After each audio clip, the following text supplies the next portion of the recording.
DK channel में आपका स्वागत है। मैं हूं आपका चहित डीके जी। यहाँ पर मेरे साथ मौजूद हैं महिला मोर्चा के प्रभारी जिनका नाम है सजल झा जी से बात में संगठन में जो चेंजिंग हो रहा है इस पर क्या कुछ कहना चाहेंगे? क्या सब मोर्चा को लेकर के क्या कुछ कहेंगे? क्या देखिए, चेंजिंग नहीं हो रहा है। भारतीय जनता पार्टी संविधान पे चलने वाली पार्टी, और भारतीय जनता पार्टी में हमेशा एक अध्यक्ष जब बनता है तो निश्चित है कि फिर 3 साल के बाद दूसरा अध्यक्ष बनना तय होता है। इसलिए यहाँ पर कोई परिवर्तन का विषय नहीं है, ये संवैधानिक प्रक्रिया है। और जब सम्राट चौधरी जी बने तो उनके पहले भी हमारे अध्यक्ष संजय जायसवाल जी हटे, और आज सम्राट चौधरी जी के हटने पर दिलीप जायसवाल जी बने हैं। तो और दूसरा बात है कि भारतीय जनता पार्टी का संविधान भी कहता है कि एक व्यक्ति और एक पद, हमारे यहाँ ये प्रक्रिया है कि एक व्यक्ति को एक ही पद मिलता है। तो जब कोई सरकार में चला जाता है तो वो संगठन नहीं चला सकता। इसलिए जब डिप्टी सीएम थे और चुनावी प्रक्रिया आरंभ हो चुका था, इसलिए दिलीप जायसवाल जी, सम्राट चौधरी जी को उस समय नहीं हटाया गया, क्योंकि चुनाव के समय बहुत सारा विषय भी होता है और आचार संहिता का भी विषय रहता है। तो हम लोग उन सबको देखते हुए और पार्टी ने उनको चुनाव तक रखा, और उसके जैसे ही चुनाव समाप्त हुआ हम अपने सिस्टम, अपने प्रक्रिया के अनुसार नए प्रदेश अध्यक्ष का गठन किए।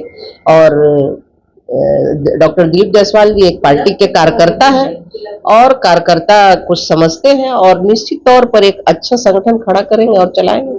महिलाओं के बारे में किस तरीके से आप कुछ बताना चाहेंगे कि आगे वो बढ़े? ये देख रहे हैं कि इस बार लोकसभा के चुनाव में बूथ तक जो है महिलाएं जो है वो मतलब कि खटाखट वाला जो था 8,500 करने के लिए उस पर वो जो चल गई, लेकिन वोट में कहीं ना कहीं रेटिंग डाउन हो चुका है। इस पर क्या कहेंगे? किस तरीके से महिलाओं को जागरूक किया जाए? क्या उनको मैसेज? देखिए, कांग्रेस ने बड़े गुप्त तरीके से इस विषय को, पूरे जितने सलम बस्ती था उसमें जाकर के फॉर्म भर दिया, और लोगों को जानकारी भी नहीं हुई कि इस तरीके से गुप्त रूप से कांग्रेस काम कर रही है। और निश्चित है कि जो बेचारे गरीब हैं, दलित हैं, उनको एक ऐसा लगा कि 8,500 रुपया हमको महीने में आ जाएगा। तो कहीं ना कहीं लोगों ने उन सबके षड्यंत्र में एक हिस्सा वो लोग बन गए, और उनको भी एक आशा जग गई। और चूंकि गरीबी है, गरीब व्यक्ति को अगर 8,000 रुपया महीना आता है तो उसके लिए एक बड़ा विषय होता है। तो षड्यंत्र में तो कांग्रेस ने फंसा दिया। लेकिन आप देखी होंगी कि जैसे ही चुनाव समाप्त हुआ, कांग्रेस कार्यालय के समय लंबा लंबा लाइन लग गया और लोग पैसा मांगने लगे। तो गरीब जनता को बहलाने, फुसलाने और षड्यंत्र में फंसाने का काम कांग्रेस ने किया, और ये कितने दिन करेगी? अब तो जो छलावा था वो तो जनता के सामने उजागर हो गया। फिर भी आज सभी के समीकरण से, सभी के वोट से और सभी के विश्वास से ही आज हम देश में तीसरी बार ऐतिहासिक सरकार बनाने का काम किए। तो देख रहे हैं कि अभी जो बिहार में जो है विधानसभा का चुनाव होने वाला है 25 को लेकर के, यहाँ तक कि महिलाओं के बारे में चर्चा कर, जैसे कि आपका जो बीजेपी बिहार जो कार्यालय जो है उसमें एक विंग बना हुआ है महिला मोर्चा। तो ये महिला मोर्चा जो है विधानसभा के चुनाव में महिलाओं के लिए क्या कुछ करेगी? जो महिलाएं पीड़ित हैं, सब जगह से परेशान हो चुके हैं, और उनको जो है उस तरह का नुक्कड़ नाटक कोई व्यवस्था नहीं किया गया है, और जिस तरीके से लोकसभा में छलावा करके खटाखट किए हैं उस तरीके से जो है बिहार में विधानसभा को करके कुछ ऐसा न्यूज पैतरा इस तरह से अपनाएंगे, फिर इस तरीके से करेंगे। तो क्या ये महिला मोर्चा किस तरीके से महिलाओं को कनेक्ट, एक दूसरे को जोड़ती है? देखिए, हम लोग तो सदैव, जो भारतीय जनता पार्टी की महिला है वो हमेशा जनता के साथ रहती है, हमेशा पार्टी के कार्यक्रमों के साथ लगी रहती है और जन जन तक पहुंचने का काम करती है। इसलिए अब जब चुनाव आने वाला है तो जो हमारे मोदी जी की योजनाएं हैं, हमारे संगठन का जो विचार है, और जो गरीबों, शोषितों, वंचितों, महिलाओं के लिए, युवाओं के लिए मोदी जी किए हैं, उन सबको लेकर हम निश्चित पहुंचेंगे। और जो कांग्रेस ने षड्यंत्र किया है उसको भी उजागर करने का काम हम करेंगे।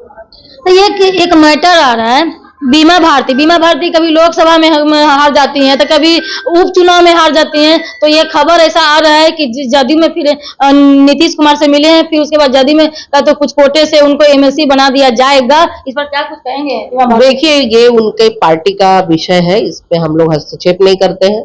और बीमा भारती क्या करती है, नहीं करती है, वो मेरा भी विषय नहीं है। और जदयू में क्या चल रहा है, नहीं चल रहा है, जब हो जाता है तभी बोलने में ठीक भी लगता है। और हम किसी भी पार्टी के, हमारे गठबंधन की सरकार है, लेकिन हर पार्टी का अपना सिद्धांत होता है, उसका अपना क्रियाकलाप होता है, उसको कैसे काम करना है। तो जदयू जैसा अपना चाहेगी, जदयू को हम उस पर कोई हस्तक्षेप नहीं कर सकते और कोई प्रतिक्रिया हम नहीं दे सकते। तो लास्ट में मेरे चैनल के माध्यम से महिलाओं को क्या कुछ बोलना चाहिए, जो मतलब कि महिलाएं जो है जैसे आप बोल रही थी उस समय कि वो डिपेंड नहीं होती है, किसी पर निर्भर रहती है, तो उस महिलाओं को आत्मनिर्भर बनाने के लिए, आत्मसम्मान को करने के लिए किस तरीके से आप उनको बताना चाहते हैं क्या? देखिए, भारतीय जनता पार्टी में आने वाली सभी महिला राजनीतिक कार्यकर्ता है और कहीं ना कहीं राजनीति के क्षेत्र में जो भी महिलाएं आती हैं वो सबल भी होती हैं, घर का सहयोग भी होता है और उसका इरादा भी मजबूत होता है।